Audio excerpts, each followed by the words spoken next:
नमस्कार, मैं सरोजनी पांडे अपने चैनल सरस्वती गंगा में आप सभी का स्वागत करती हूँ। कैसे हैं आप सभी?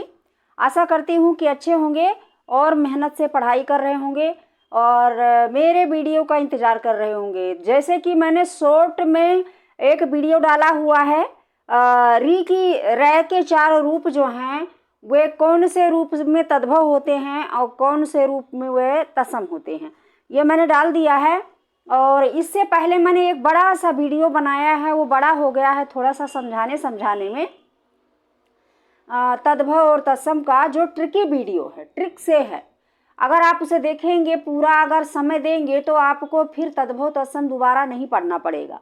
लेकिन फिर भी उसी को मैंने छोटे से में करने के लिए, शॉर्ट में पढ़ाने के लिए एक छोटा सा मैंने दूसरा वीडियो बनाने की कोशिश की है और ये लेकर आई हूँ।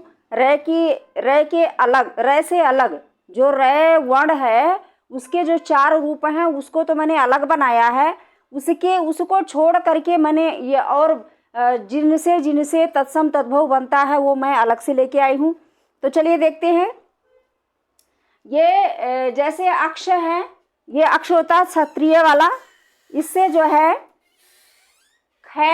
इससे ये जिस शब्द में होता है वह तत्सम होता है और इस जब तद्भव बनाना होता है तब इसका ख बन जाता है या छ बन जाता है। देखिए कैसे, ये जैसे अक्षर लिखा हुआ है तो अक्षर क्या है, यहाँ क्षत्रिय वाला छ है, ठीक है, तो ये तत्सम है, तत्सम कहते हैं इसको। लेकिन जब इसका तद्भव बनाना होगा तब होगा अक्षर, इस तरीके से आखर, अक्षर, ये सभी क्या है, इसका तद्भव रूप है।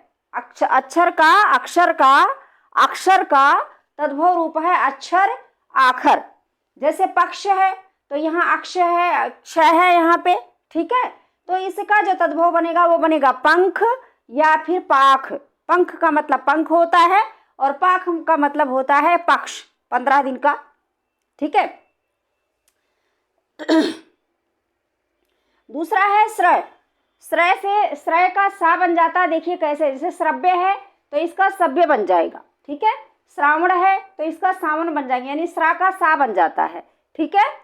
ये दूसरा है बड़ा सा से भी छोटा सा बन जाता है। कैसे, जैसे श्वशुर लिखा हुआ है, यहाँ बड़ा सा है लेकिन इसका जब तद्भव रूप बनेगा तब ससुर लिखा जाएगा, ठीक है। तो इस तरीके से ये बनेंगे। उसके बाद है षटकोण वाला स। षटकोण वाला स से छोटा स बन जाता है, ठीक है। षटकोण वाले स का छोटा स बन जाता है। षटकोण वाला होता है तत्सम में, छोटा स होता है तद्भव में, ठीक है। जैसे कृषक हो गया तो कृषक का यहाँ षटकोण वाला स है, यहाँ छोटा स हो जाएगा, ठीक है। किसान, आशीष है, यहाँ षटकोण वाला स है, यहाँ पर छोटा स हो जाएगा और बड़े वाले स का छोटा स हो जाएगा। यानी कि जहाँ बड़ा वाला स होगा, षटकोण वाला स होगा, उसका वहाँ तत्सम होगा और जहाँ छोटा स होगा वो तद्भव होगा। जब भी इसका किसी भी षटकोण वाले स का या बड़े वाले स का तद्भव बनाना होगा तो वहाँ पर छोटे स का प्रयोग किया जाएगा, याद रखिएगा। री से रै बन जाता है। जैसे ऋतु है यहाँ पर तो ये री है लेकिन यहाँ पर तद्भव रूप इसका क्या है, ऋतु। इस प्रकार से रै के ऊपर छोटी की मात्रा, यहाँ रिद्धि लिखी है, यहाँ इस प्रकार से रिद्धि लिख दी जाएगी, ठीक है, याद रखिएगा। त्रय का ता बन जाता है। जैसे रात्रि है, यहाँ त्रय है तो यहाँ रात हो गया, ये तद्भव रूप हो गया, तत्सम तद्भव। यहाँ वर यात्रा लिखा, त्रा तो यहाँ हो जाएगा बराता, ठीक है, बराता, ठीक। अब या फिर ऐसे ही बारात ही कह लो, बारात कहते हैं ना, बर यात्रा या बारात।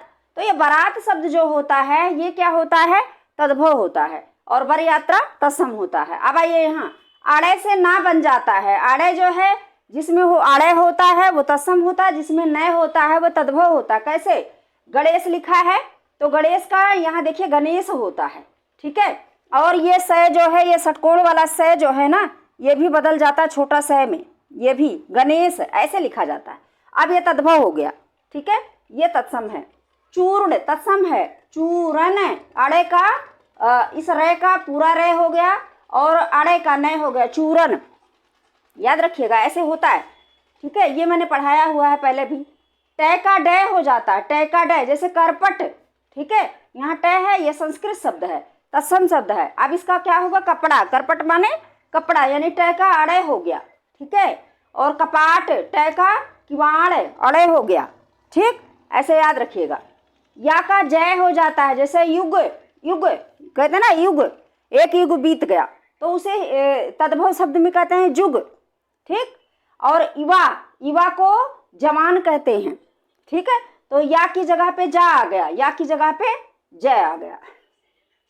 यहाँ लिखा है ज्ञ, ज्ञा का जय बन जाता है, कैसे, ज्ञानी। अब इसको जब हम तद्भव में बोलते हैं तो जानी कहते हैं, है ना, या ज्ञानी कहते हैं, ठीक है। इस तरीके से अज्ञान का अजान हो जाता है, विज्ञान का विजान हो जाता है, ठीक है, इस तरीके से।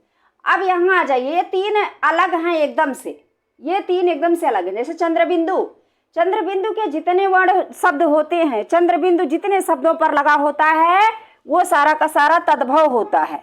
क्या होता है, तद्भव होता है, ठीक है, तत्सम नहीं होता।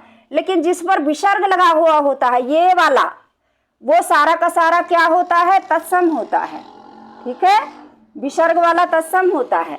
जिस पर बिंदी लगी होती है, अनुस्वार, यदि वह संस्कृत का शब्द है, अब आपको देखना पड़ेगा, वो मैं कुछ ऐसे शब्द लाऊंगी जो संस्कृत के होंगे अनुस्वार वाले, और जो तद्भव शब्द होंगे अनुस्वार वाले वो मैं अलग वीडियो बनाऊंगी इससे अलग, ठीक है। अभी मैं समझा देती हूँ। जो संस्कृत का शब्द होगा बिंदी लगा हुआ, जैसे अंबर, तो ये संस्कृत शब्द है। पर्यंक, ये संस्कृत शब्द है। अंबर का मतलब आकाश होता है, पर्यंक का मतलब पलंग होता है। देखिए दोनों यहीं पे हैं। पलंग जो है ये तद्भव शब्द है, पर्यंक जो है ये संस्कृत शब्द है, तत्सम शब्द है। तो इस प्रकार से जो ये अनुस्वार है इससे तद्भव भी बनता है और तत्सम भी बनता है। लेकिन विसर्ग जिसमें लगा हुआ होता है वह तत्सम ही होता है, ठीक है। चंद्रबिंदु जिसमें लगा हुआ होता है वह तद्भव ही होता है। तो इतना याद रखिएगा। मुझे लगता है कि समझ में आ गया। स्क्रीनशॉट लेना हो तो ले लीजिए।